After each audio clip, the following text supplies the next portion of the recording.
When I first went to Korea, I was like the outsider. And now I came back over here and there's not many people like me. So now I feel like an outsider again. What's good? This is Jay Park, AOMG Higher Music, Seattle to Seoul. Let's get it.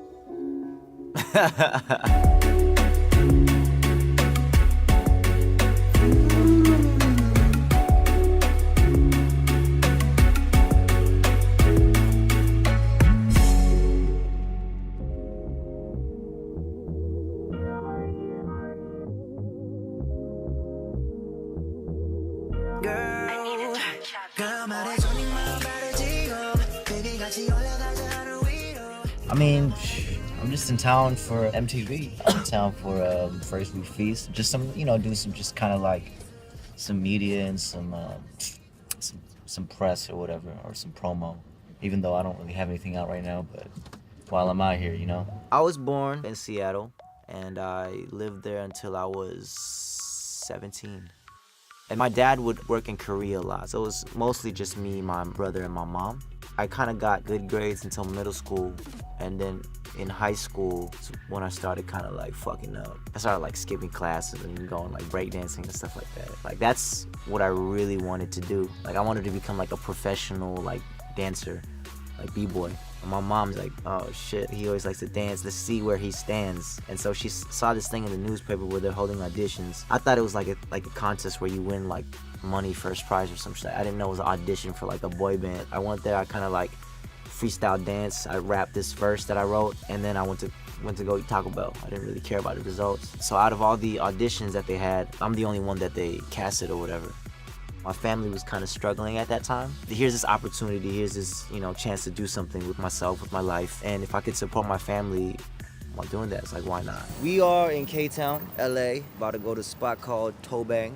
I'm assuming that it's toe is like throw up and then pang is room. So it's like, I'm assuming it's like a bar and it's like the throw up room because you drink too much.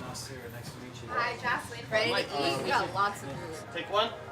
Everything was so unfamiliar. I couldn't really speak the language, didn't really know anybody, couldn't really like adjust to the culture. It was literally just kind of like a job, like train from 9 a.m. to 9 p.m. I wasn't really used to that. I was used to kind of just, dancing for fun, dancing with my homies, rapping and doing that like as a passion. I didn't know what I was getting myself into. I was just kind of like, all right, so I'm gonna go there and just be in like a boy band and make an album and then what? But then I didn't know I was gonna be in artist development or be a trainee or whatever for like 4 years.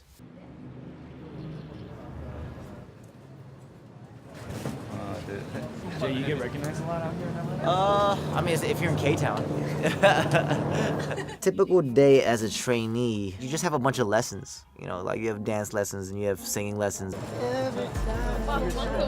After I debuted in the boy band, you go to dry rehearsal, you fucking do your hair and makeup, you do camera rehearsal. I remember days where it's kind of like you do shit all day and then I go home and just kind of like just take a shower and then not even sleep and just go right back out and go do my hair and makeup and then go right to filming shit and doing whatever. So not being able to sleep for like 40 hours at a time just because it was kind of like TV, show, house, like company, show, house.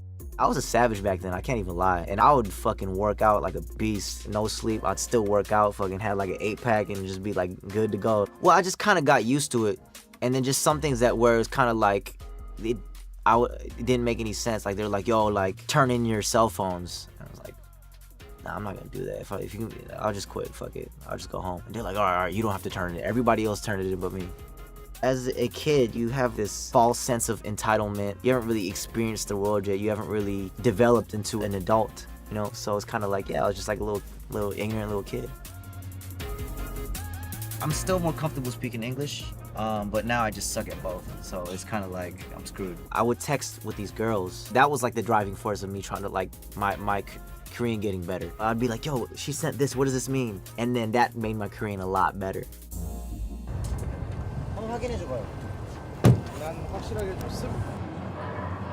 Alright guys, we're here at All Def Digital, about to take the bar exam. Let's see how I do.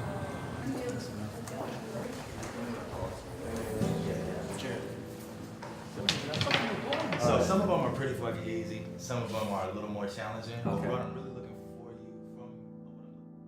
from I got cut from the group.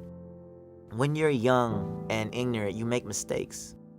I just felt sad that I let everybody down. You know, I kind of went back to Seattle and didn't really have anything to show for it. I was sort of relieved also, just because it's kind of like I'm back with my family. I could see my friends again. I don't have to worry about like what I wear, what I say. I had no plans, to be honest. I was just working at the tire shop, you know, living a normal life. I was doing like b-boy battles again. I was easing back into life. And then I put up like this YouTube cover, Nothing on You by B.O.B. and it like blew up. I guess people were still very interested in me and seeing what I was gonna do. And I think it got like 2 million views in like a day. And after that, like the industry was like, oh shit, like, you know, there's a lot of buzz around this guy, like da-da-da. And so that's when people started hitting me up. After, you know, I departed from the group and departed from the company, I just kind of like did stuff that I wanted to do and work with people that I wanted to work with. And that just kind of got me to where I am today. People are starting to book me for shows and I only have YouTube covers. I'm like, oh shit, I need to make an album if I want to perform. Okay, I made an album. Yeah. Had the one beat, but they want me to rap. You rappers ain't doing your job right. To rock on me and to come up and just pick up your slack. I stunned the whole K-pop industry the moment I started. On Father's Day, they call me dad. I felt like I reached a plateau in Korea. And also I speak better English than I do Korean. And so I'm like, yo, man, I need to start making music in English. But my manager at that time was like, yo, why don't you just start your own label? I was like, shit, okay, cool. And I started my own label in 2013. I started to support my family, started supporting my relatives, and then I started to kind of make certain artists' dream come true, which is super dope. I feel like this is what I want to do and this is what I'm here for. And then, you know, the call came in from Rock Nation. They wanted to sign me. I'm like, oh shit, okay, cool.